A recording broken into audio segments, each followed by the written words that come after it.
All set. Over to you, Prachur. Okay, hi everyone. Um, Thanks for joining in, and um, let's project it. I guess. So this is actually just building off from what Arvind had done in his presentation, which was about culture, politics.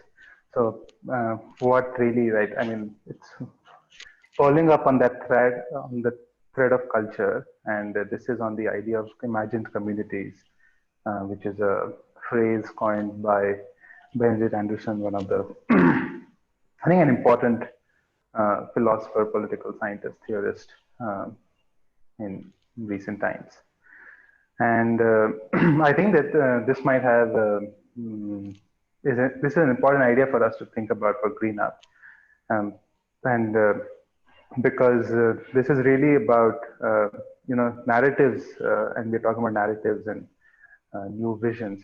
So one of the narratives that is sort of very essential for us is the idea of the nation itself. And throughout the presentation, I'll refer to the nation, but I think we can also, think of it in terms of other narratives that define us, right? It would even be, say, within India, sub nations or any other attributes. I think it would be good to map that out. Although nation obviously has a lot of other large scale tools and at its disposal. And so nation is the largest imagined community. So any construction, basically whenever we think of an identity, right, or a collective identity that includes certain people and doesn't include others, it is an act of active imagination. And this is what Benedict Anderson said, that nation is really not an entity, physical entity, but a sentiment, and that really makes it a nation, which then leads on to nationalism. So it's an imagined political community that is both limited and sovereign. And the reason he said imagine, and this is the time when religion and dynastic concepts were dying out. So the imagination of the nation is that it forms a shared brotherhood community, which is imagined because people don't really know each other and they don't live near each other. It's sufficiently large enough for people to not know each other. It's limited in the sense that it never aspires for all humankind. It only it has a fixed boundary or a limited boundary, and aims to be free. So, and any idea of nation building is basically centered around stories, around mythology, certain aspects of history that we forget, and certain aspects of history that we glorify, celebrate, that form our collective imagination of the nation. And basically, whenever new nations or new narratives have been created around the idea of a nation, they traditionally have to maintain a narrative integrity with the past, so that it's not incongruent with the identity that people feel about themselves. And typically, the way they think about that identity or construct of a nation is in the sense of either awakening from a deep slumber or going towards old glorious past, a form of an old glorious past that needs to be done. So, and for all these cultures and mythology that we need to construct, we always deploy historians, or quote unquote, because they serve the purpose of nation building or myth thinking. And so the true, the basic point is that since nationhood itself is a mental construct, nations can be reimagined and are. And as people have new experiences, context shift, that happens. So, and And a lot of what I'm saying was actually I read in this newsletter. Um, this is where they give that example of so the Indian imagination during 1947. We wanted to build a nation based on certain imagination, and India was very diverse. I mean, India is still is very diverse. And what was the most common point of history that had to be sort of emphasized was so any point of history that you say go back too many years would have in the eyes of leaders at that time would have been contentious and left out many poor people. So British colonialism was the period that was said to be uh, the period which was a shared experience. And Nehru said in his independence speech, right, as India stressed with destiny as India wakes from a deep slumber towards. Uh, so that is how it was framed, and everything. So it led to more emphasis on British colonialism in the independent structures, a lot of problems that we faced because of uh, colonialism, how we want to think about society, the Hindu-Muslim brotherhood, unity and diversity, those kind of nations were sought to be created. And now we are seeing another attempt at thinking which is going back, say, much further, say 1,000 years ago, that we have been colonized for thousands of years, and we need to go back to an India that is even further and glorious in the past.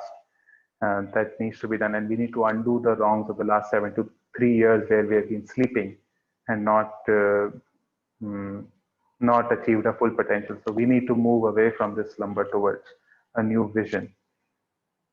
Um, and so, and this is, I mean, it was when I was making this, it was quite mm, interesting in the sense that how the tools that um, Benedict Anderson says that nations deploy to build this identity. I mean, you can literally map them to a lot of what, I mean, everything to what, say, the state is doing today, which is the census or the map or the museum. And I mean, you can even think of it back in 1947, but it seems just more uh, as an example to put today's context of how census is being thought of, how maps are being thought of, how a museum or monument as a archive of our legacy inheritance is sort of served as a way for to emphasize identity and imagination. And yeah, so I think I mean the important question for us uh, that I was thinking of is that I mean this is how would we like to think of green up? Uh, uh, is there an imagined community around green up that we can think of? How does it connect to our shared experience, linear narrative? I mean, some connection with the narrative that people are using so far. Um, and what would that look like? I mean, does it have to be around climate change? Does it have to be around something else? Um, and for instance, floods are increasingly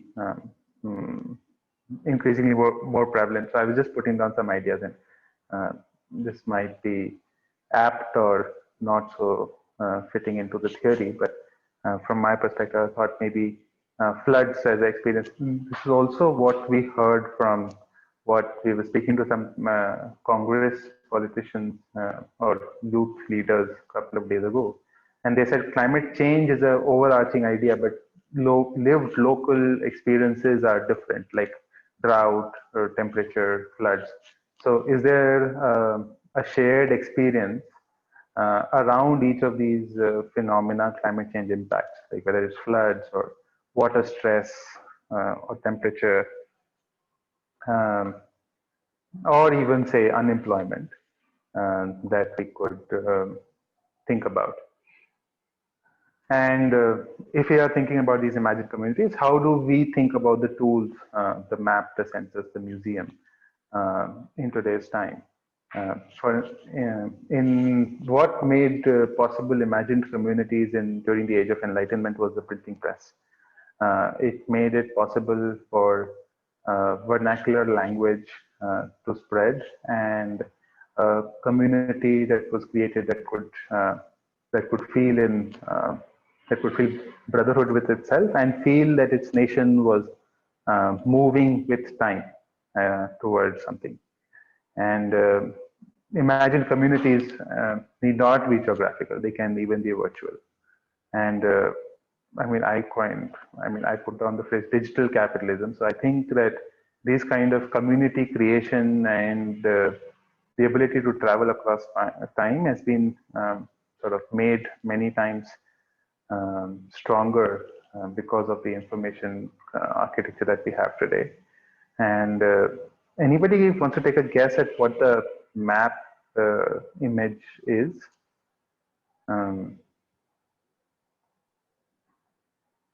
Like, what do all the pins represent? Actually, the image is global climate strikes. It's written at the bottom. That's what it is? Yes. Oh, right. Oh, it says at the bottom. Yeah, so basically all the locations across the world where the Climate Fridays for the Future strike was conducted, probably the largest ever at such a mass scale. And that can also be thought of as an imagined community that collates itself or aggregates around a common vision or experience or a concern around climate. So, yeah, I mean, India has many climatic disasters, and that is the animal for today. Also, an imagined animal. If anybody wants to take a guess at who that is. And yeah, I'll stop now and comment, thoughts.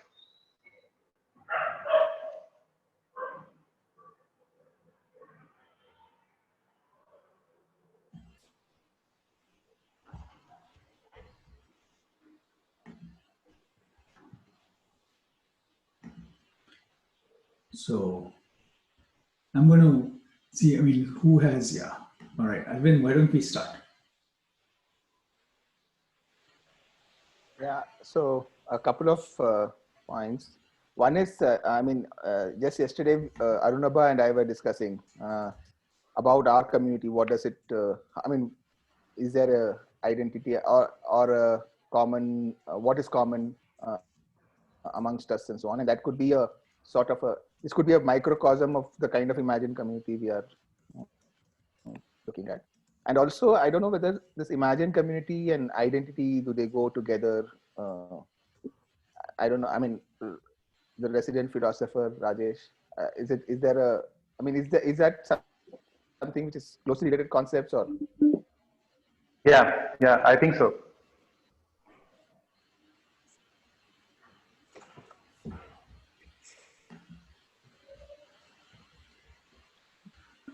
I mean, logically speaking, not necessarily so, but obviously, once you imagine a community that you belong to, it also leads to identity. Because then automatically, us versus them, othering, all of that is part of it, right? Yeah. If the only reason why we have an imagined community among ourselves is because we, in relation to those who are not part of the community.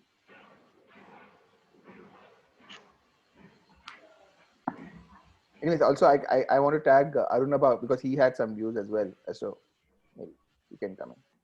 Hey, I'm driving right now. Okay.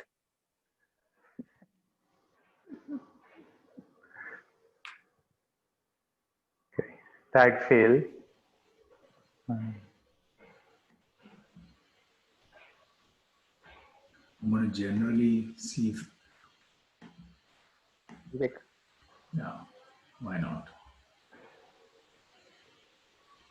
Vivek. Yeah, So, Prachu, this is super interesting, and I'm also a huge fan of the anticipating the unintended wala newsletter. So I think in terms of information, this was really good. I was thinking like, how can we sort of use this now and try to maybe sort of help people like Joe, like our previous discussion was around imagination, like how do you radically imagine? So how can we take this towards into something jahan pe people can radically imagine about in like futures? So like for example, like I was thinking about the recent shift, which like the most recent shift that happened in India, which was around temples and Rath Yatras. They were like symbols. Then you have Statue of Unity. They reclaimed Savarkar. They claimed Sardar Patel. So all of that happened. So do we have something similar when we talk about climate change or green up?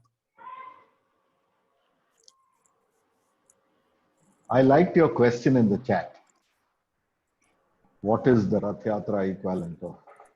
Because like that was one of the very strong like. No, I like that question. I'm just bringing that question to everybody's attention. So when I was doing It's a very this, I was thought-provoking thinking. question. That's all. Yeah, when I was doing this, I was thinking of some thought of, say, a leader doing a padiyatra across flooded regions, trying to bring that together. Or even say a digital, some digital form of it. Or even say sukhe, walking through the dry, drought-stricken areas and trying to bring that issue in some sense as a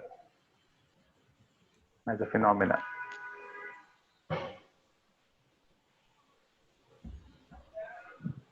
Yeah, Anand. Basically, you can't have a negative vision. I mean, shared suffering is not a vision. I mean, you never build. I mean, you can build solidarity, hamdardi, वगैरह वगैरह, but हम सब ने झेला है is only the हम सब ने झेला है इसलिए right, is not I don't think it qualifies as a Makes me think that we need hum jhelenge as the. No, but getting people together for say, the phrasing sounds very bland, but say a water secure future, right?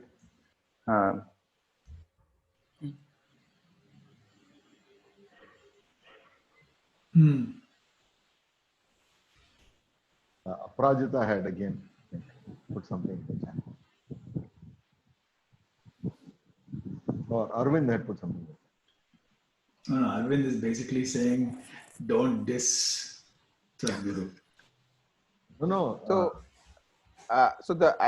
Probably what I can bring to this echo chamber, led by Rajesh, is that I've had a chance to see Rally for Rivers and Isha Foundation work from quite a close quarter.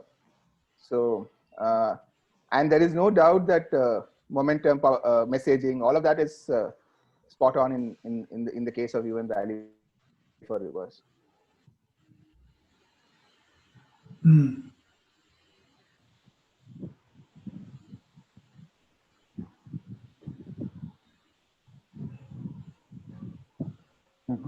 Chaya is saying something. Go for it, Chaya. Yes. So I've been working with local communities on projects that focus on climate change. And the challenge I faced is that when I talk about climate change in local languages, people will always shift the conversation to something else. So they blame, like human infrastructure development and even political parties. So I've also worked in Jalpaiguri. I was working in the flooded areas, and so the construction of embankments is always a political agenda. So they always build it whenever they are approaching elections. So it was very difficult to bring the conversation back to climate change for me, and not just me. Like I felt like, a lot of people have this challenge when you work with local communities. So to be able to sort of create that awareness that, this is also because of climate change. Although it is there in some communities, it's very difficult to to bring the focus on that. So we are working on I'm personally trying to build some projects which sort of get into indigenous, our historical narratives, like you mentioned. So yeah, so I think that's been the challenge for me working with on the grassroots. Also, we should not neglect I mean, decades of experience of, campaigning organizations and so on, even very large ones, Yes. never managed to go from climate impact to concern about climate change to a climate movement. Mm, Uh, that's true. I mean, it's, everybody in Greenpeace would get excited every time there is an opportunity to go from disaster to vision, and never happens. Exactly. Yeah. I always say this, that a workshop is not a success story. So sometimes it doesn't move beyond a big workshop. That's all I wanted to share. Thank you. Thanks, Shaya. I mean, this positive, I mean, I feel like this default into apocalyptic vision of climate is a major challenge. Yeah. Ram. I just wanted to say one of the things that I think is the kernel of most sense of nationhood and community is actually often a story, just a story. Yeah. And it's a shared story which is incredibly powerful.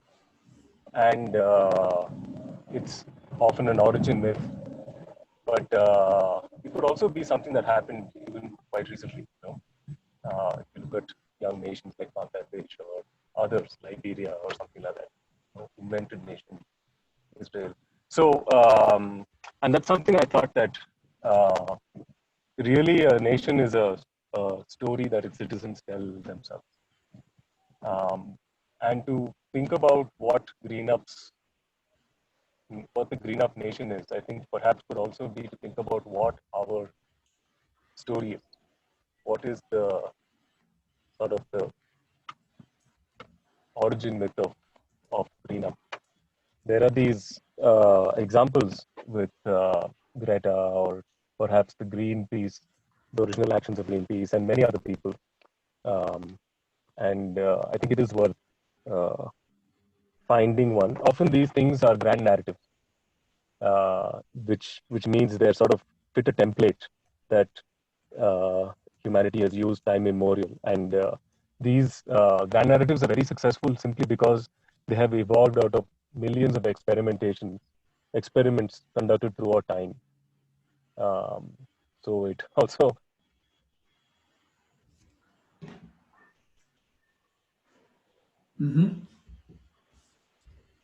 Yeah, no, I completely agree. And I think that's what the thought was that these narratives, these stories have to, I mean, usually link to either a break from the past and towards a new sort of a departure, or link to a glorious past that we must regain in modern form.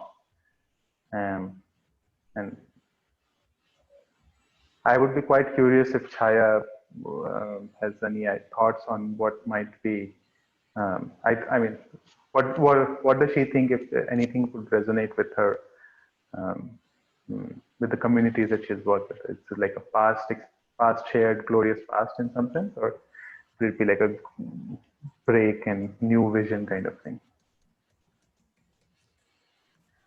I mean, when you were discussing the idea of nationality, I thought it was really interesting because, and also when you showed the map with all the climate, I think it was the climate strike that you showed. It didn't show a lot of the regions that I worked with and that I'm familiar with, but I think the past has been very complicated. I also think that when we look at environment, we need to look into the history of political ecology, because it's not just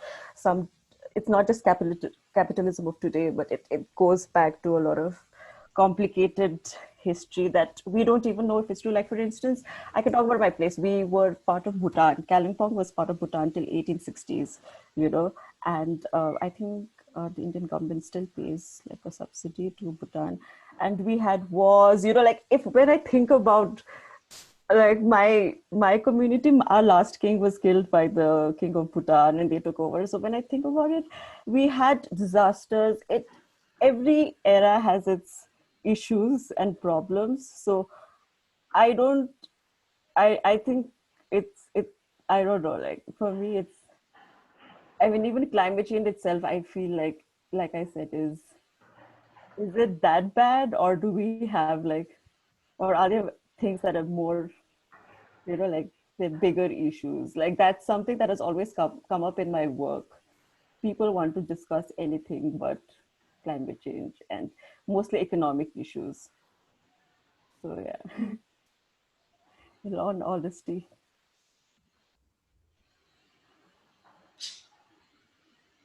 Myth. So we are almost to the end of our time, but Sumit had his hand raised. So go for it, Sumit. Yeah, I wrote my point on the chat as well. So I didn't follow much on the last conversation, but my mind was revolving around Vivek's question, the last presentation, and the last meetings question, and how things are tying up together. So starting from the Rath Yatra, I think that's as Anant also mentioned, it's a very very good question, but. The idea of any Rath Yatra or any such movement is that they want to achieve one very small specific goal, and what this goal can be here in terms of we cannot say that we're gonna green up the whole country.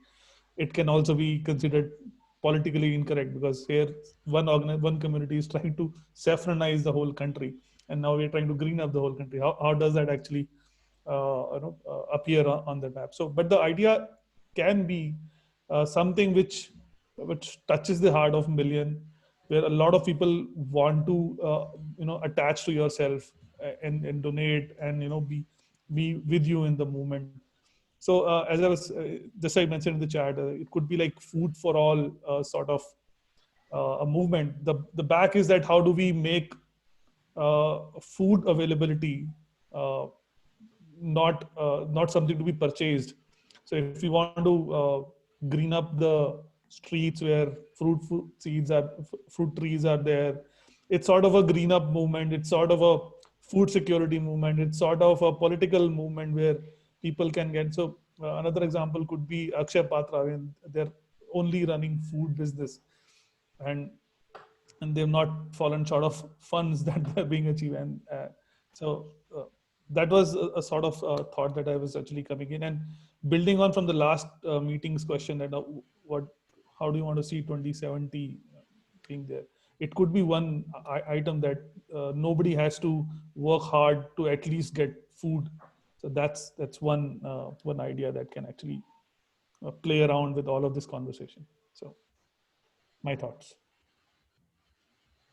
Thank you, Sumit. Um, I think we're now at the end of the session.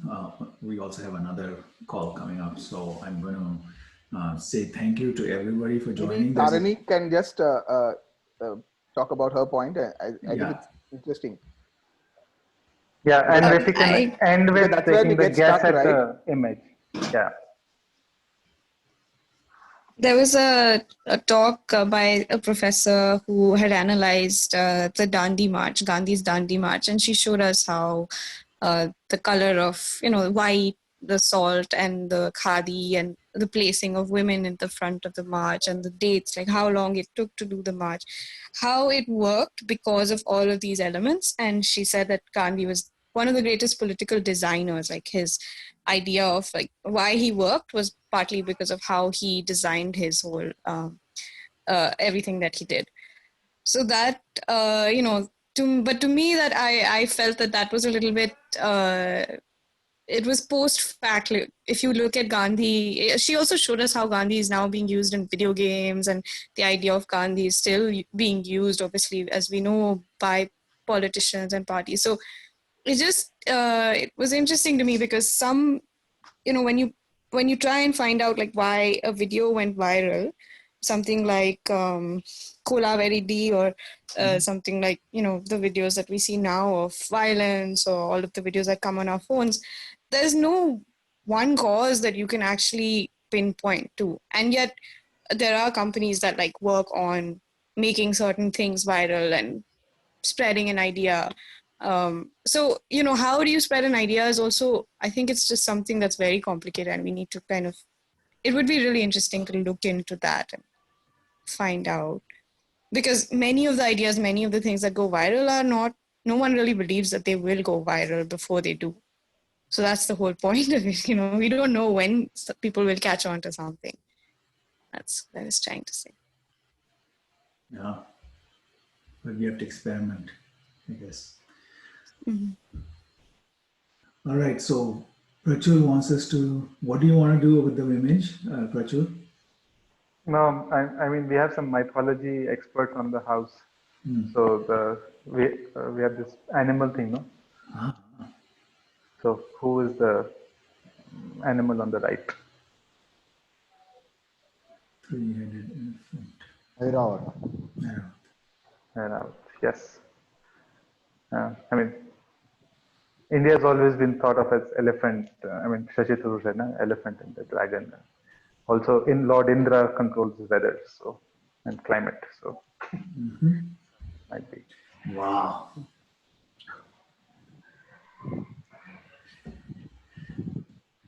That like so many layers in one myth. Okay. Thank you, everybody. So, and we do the usual thing now of turning on video, saying bye, and then quit. Alok, go to sleep. But he's been up all night. Just kidding. हो सकता है? I've changed now. I go to sleep midnight, not 4 a.m. Okay. Bye, everybody. Bye. Everyone. Bye, guys. Hi, everyone. Thank you.